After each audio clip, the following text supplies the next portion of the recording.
Welcome to the Wow MD podcast, where in each episode, you will get in 30 minutes or less valuable pearls about holistic wellness, anti-aging, hormone therapies, beauty trends, and other facts you should know about our medical healthcare system and your health that no one is telling you. My name is Dr. Mirala Cernăianu. I am a conventional board-certified OBGYN physician who, after the loss of my father due to a careless and uncaring medical team, decided to retrain and seek certification in anti-aging and restorative therapies. What I know, I am happy to share with you. Hello, everyone. Welcome to this episode, which is the first of a part 2 series. And this is Neurotox, where we break down the science, the art, and the beauty of neurotoxin treatments. I'm your host, Dr. Mirala Cernăianu, as people call me Dr. C. And I have here today my aesthetic nurse who performs all of our neurotoxin treatments, Meghan Morrissette. I recently had my first ever neurotoxin treatment where I had Botox. I'm really excited to share my experience with you. First of all, if you don't know this about me, I'm a very holistic person by principle and at heart. This is indeed very weird as I'm a conventional medicine trained doctor and I prescribe medications. I do understand the pros and cons and benefits of every medication, and I do understand that the medications prescribed by all the conventional doctors, including by me, in 99% of the time do not cure disease. So that's why I practice functional medicine and I focus on other things. But as a holistically minded and oriented person, the idea of injecting myself with a toxin to simply look better did not appeal to me for many years. And maybe this will jive with you too. Now, here's the thing. I have now been providing aesthetic treatments to many clients using laser technology and loving the results. My patients love it. I love it. Everybody loves it. But now I have a much deeper understanding of aesthetics and the mechanism of wrinkles. And I have a deeper understanding of what Botox or similar toxins can do for anti-aging and for health, like urinary incontinence and migraine control. That's not what this episode is about. This episode is about neurotoxin for beauty, and that's what we're going to focus on. Now, here's the thing. For me, the process was painless, as Meghan has a soft, delicate touch, and honestly, the needles are super tiny. And my reluctance to try Botox always came from a fear of getting droopy eyelids or crooked eyebrows, the fear of looking weird, which you see that on TV a lot sometimes with the stars and other people, and the fear that once I start using it, I have to keep using it. So we will talk about all these things and dig deeper into some of them, rest assured. So whether you're a provider, a doctor, a patient, an injector, or just curious about what Botox really does, you're in the right place by listening to this podcast. So, Meghan, thank you for coming on today's episode with me, and a few words about the listeners who might have not listened to previous podcasts and who do not know who you are. Hey, yeah, I'm super excited to be here today to discuss really probably my favorite aesthetic treatment to perform, which is Botox. So I've been an injector in this industry for a few years, and I'm really passionate about giving clients supernatural results with long-lasting outcomes. I love neurotoxin treatments because not only are the results great, but there is a certain art and individuality to each client's muscles and their anatomy. Thank you, Meghan. Please tell us some basic information about Botox, and a little bit about the science behind it, if you will. Yeah, so let's start with some basic information. What exactly is neurotoxin? Why do we use it for wrinkles, migraines, and even muscle spasms? So let's start with the science. Neurotoxins are substances that affect the nervous system, and we use them in medicine and aesthetics. Brands like Botox, Dysport, Xeomin, and Daxxify are all other competitors to Botox, and they all contain botulism toxin. So they are all derived from the same bacteria that causes botulism, but in a controlled, purified dose. So it's incredibly safe and unbelievably powerful. Here's how it works. Neurotoxins block the signal between your nerves and muscles. No signal, no muscle movement. That's why it smooths out wrinkles caused by muscle activity, such as frown lines in the forehead or crow's feet. I am so glad you mentioned this. Let's talk for a few minutes about the mechanism of wrinkles. For example, the forehead wrinkles, and dear listener, I don't know if you knew this or not, but I'm going to go over it. The forehead wrinkles are primarily the result from the repetitive contraction of the frontalis muscle. That's the muscle of the forehead, right? That is responsible for raising your eyebrows and causing the horizontal lines on the forehead. We need Botox for those. Now, our eye wrinkles come from repeated facial movements. Like everyday expressions like smiling, squinting, frowning involve repeated muscle contractions around the eyes. We use our face a lot to convey emotion. These contractions will cause dynamic wrinkles. Unfortunately, these dynamic wrinkles, which go away once your facial expression changes, will eventually become permanent static wrinkles that are visible even at rest. And then wrinkles around the mouth come from the constant use of facial muscles around the mouth for guess what? Smiling, laughing, talking, frowning, chewing, eating, pursing the lips. It will create these tiny grooves beneath the skin surface. The skin elasticity allows it to recover when you're young, but this becomes much less effective with age and sun damage and the loss of collagen and elastin, causing these grooves to become, unfortunately, permanent wrinkles. There are very specific muscle movements like pursing your lip when you smoke or you drink through a straw, which can contribute to very specific wrinkles like the vertical lip lines, also called the smoker's lines. There are the chin wrinkles, which often appear as a peau d'orange texture. They're caused by a combination of factors that are related to muscle activity, but also aging. There's a muscle called the mentalis muscle located right in your chin, responsible for raising your lower lip. And it can cause chin wrinkles when you are overactively using it.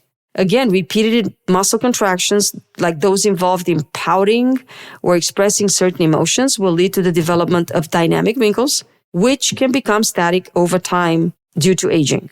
The marionette lines, everybody knows what they are. If you don't, they run from the corners of the mouth down to your chin. They're also influenced by the muscles in this area, particularly the depressor angulioris. This is a muscle that pulls down the corners of the mouth. So if you believe that wrinkles come from loss of collagen and elastin, or sun damage and aging, or genetics, of course, gravity will do a number on our face. Well, you're likely correct. But we get wrinkles from all of these. Unfortunately, frequent or exaggerated facial expressions, especially those involving the facial muscles, will lead to the formation of wrinkles over time. So facial expressions are caused by muscles. Muscle activity will give you wrinkles. Here comes Botox, right? So skincare, sun block, and lasers cannot erase all wrinkles. We do need some Botox. Am I right, Meghan? Yes, definitely. And let me tell you a little bit more about the history of Botox, which I think is really important when you're a patient deciding when's the right time to get Botox and if I want to get Botox. So Botox was first FDA approved for medical use, actually, not beauty. It's used to treat chronic migraines, excessive sweating, overactive bladder, and even eye spasms known as blepharospasm. It's one of the few treatments that crosses the line between cosmetic and therapeutic medicine. Botox is now essentially, I would say, the #1 cosmetic treatment globally, which is really powerful. Botox is the world's most popular cosmetic treatment because it is a non-surgical approach, it offers quick results, and has the ability to address both existing wrinkles and prevent new ones from forming. It's a versatile treatment with minimal downtime and natural-looking results when administered by skilled professionals. Additionally, Botox is FDA approved and has a long history of safety and effectiveness. And that is why many women have a desire to get training and become injectors, right? It is in high demand. But can anyone be an excellent injector? Can you say a few words about that, Meghan? Yeah, so I think people can become trained for sure, but I also think that you need to have an eye for certain things. So it starts with having a deep understanding of facial anatomy. You need that to be a great injector, but you also have to understand the science of how the neurotoxin works and also have an understanding of how the client is aging. This understanding of anatomy, the neurotoxin mechanism of action, and the client's age are super important, and this does take time to develop. Every injection treatment is a blend of both art and science. Injectors need to customize the dose, the placement, and the frequency of treatments based on personal anatomy, personal lifestyle, and personal goals. Well, thank you for that. So, aside from Botox, which everyone has heard of, everyone knows, are there other brands of neuromodulators, neurotoxins that are out in the market now? And are you partial to one brand over another? Do you mind saying a few words about that? That's another great question. And that's one I get all the time from my patients. So there are a lot of newer brands in addition to just Botox. There is Dysport, Xeomin, Jeuveau, Daxxify. There's even a newer product that just hit the market called Latibo, which I have not used yet. So in addressing if one brand is better than the other, let's go back to the science for just a minute. So essentially, all of these brands are the same because they are all made from botulism. It's kind of like comparing Advil to ibuprofen. They do the same thing. But what does differ between brands is the way the drug is carried into the muscle. For example, Botox uses a carrier protein to deliver the drug into the muscle, where Daxxify uses a peptide to deliver the neurotoxin into the muscle. And it does behave a bit differently and can affect the longevity of the treatment. Another factor to consider when choosing a brand and an injector is the way that particular injector dilutes their neurotoxin. Dilution is a very important consideration as this can affect how strong or potent the drug is once it's injected. Dilution also affects the spread of the product into the muscle. And trust me, spread can actually be a bad thing when it comes to many areas on the face. Let me give you an example. You have a 100-unit new vial of Botox that you must mix with normal saline to reconstitute it before it's ready for injection. You have one injector who mixes it with 1 cc of normal saline, and then you have a different injector who mixes theirs with 3 cc's. Which bottle will be more potent? Which bottle will produce more spread? Well, of course, the 3 cc bottle will have more fluid in it, so it's going to be less potent and it's going to spread more. And spread can actually be a really bad thing in an area like the frown area between your eyebrows, where each injection point is so precise, and the spread of Botox into a different muscle, like the levator muscle, which keeps your eyelid open, would be a really bad outcome for the patient. Wow, that is very good information. And I bet top dollar right now, $100 to anybody who would know this information as a client and who has ever asked their injector, hey, wait a minute, what kind of dilution are you using? Am I right? Yeah, I mean, patients don't know to ask that question because a lot of patients actually don't realize that when you have a bottle of Botox, you have to mix it before you inject it. It doesn't come mixed for you. So the dilution window of what people do out there is really broad. So I know some injectors who mix with even more than 3 cc's. And actually, I don't know if you remember, Dr. C, but we went to a training one time where the trainer mixed her bottle with 4 cc's of normal saline, which to me was really shocking. So here at this practice, I have been mixing Botox, Daxxify, any of the brands that I use with 1 cc of normal saline. So it's very potent, it doesn't spread a lot, and it's very precise. I love the idea that the treatment you administer has minimal capacity to spread. It's localized only to the area where you're going to inject it because it's highly, like you said, precise. So, dear listener, if you have not asked your injector what is the dilution, from now on, please do. So obviously choosing a brand of toxin is more about personal preference, but knowing your injector's technique, the dilution of the product is important.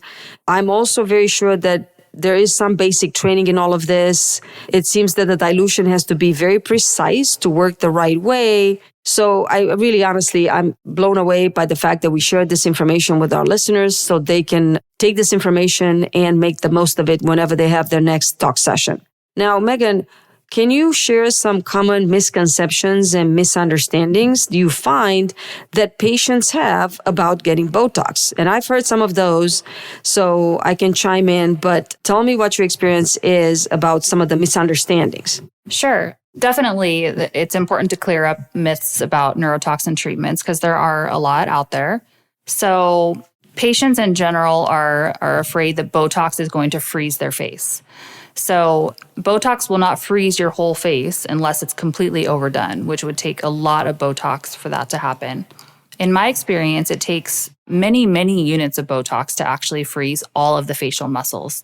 This is not ever the goal of a treatment. Rather, The neurotoxin in many of the facial muscles is used to moderately relax them so that they lift up. It's not just about freezing to reduce wrinkles. Botox, if done well, does a really good job of facial balancing. So, for example, if a patient has jowling that might be heavier on one side than the other, you can treat the heavier side with more toxin and kind of even them out. Same thing with eyebrows. If they have one side that is significantly down naturally for them at rest, you can try to raise that eyebrow up to match the other one. So freezing someone's face is definitely never my goal as an injector. Instead, I'm aiming for lifting and balancing in all the right places. I like how you introduced that idea of facial balancing, because we have a lot of people that come in to get injected that really do not have symmetric faces. There's a lot of asymmetry, and I know I smile more on one side than the other. So that is what a true artist and a true injector would do, would look for where your face would be more symmetrically balanced and try to overcome the nature's asymmetry. So that's a great clarification about frozen face. No, you're not going to freeze your face. You're not going to freeze your muscles. You're only going to gently work with your muscles to relax them a little bit so they don't grab your skin and relax the wrinkles and improve the wrinkle appearance. Is that right? Yeah, no, that's absolutely right.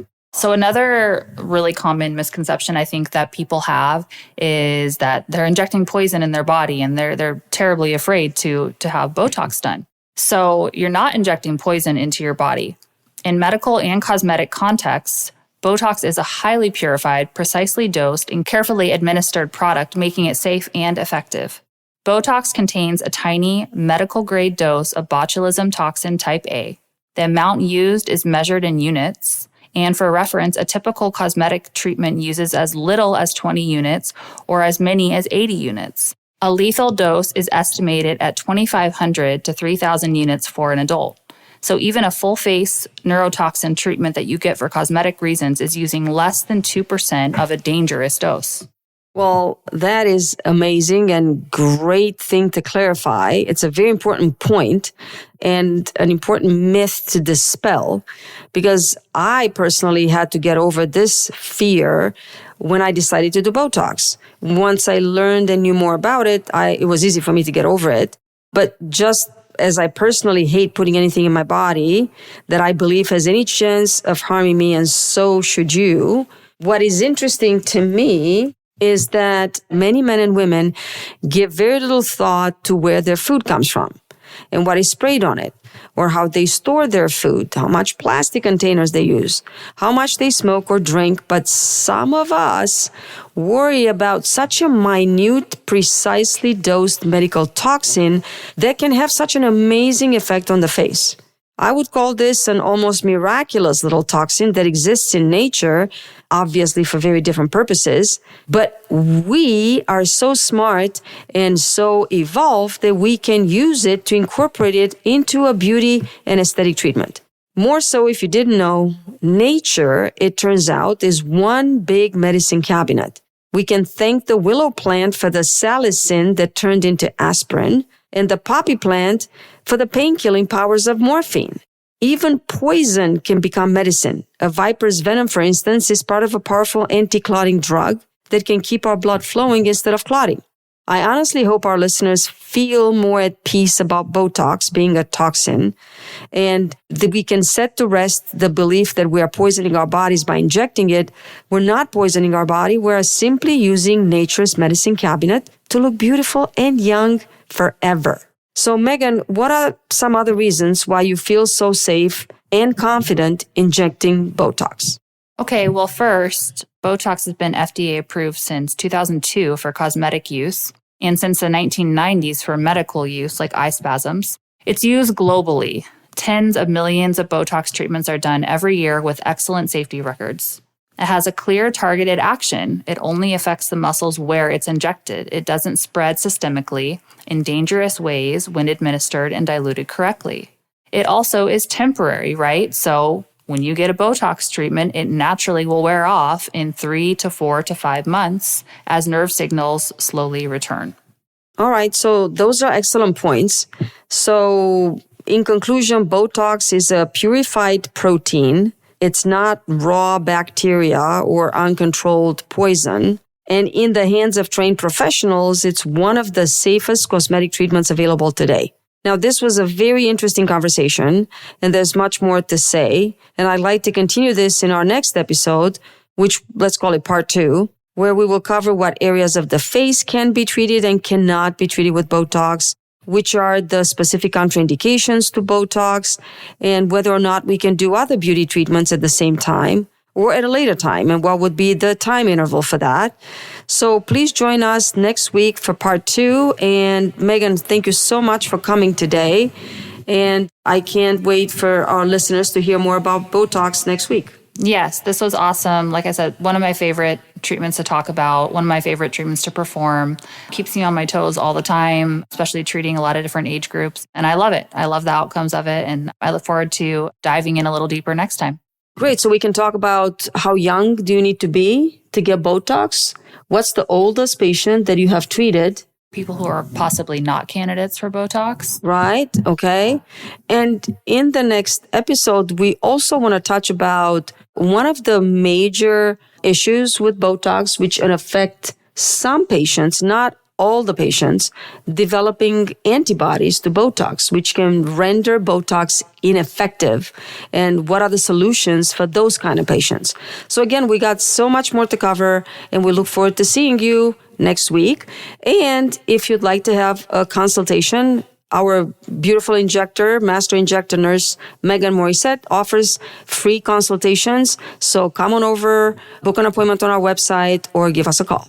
Great. Thank you. See you guys soon.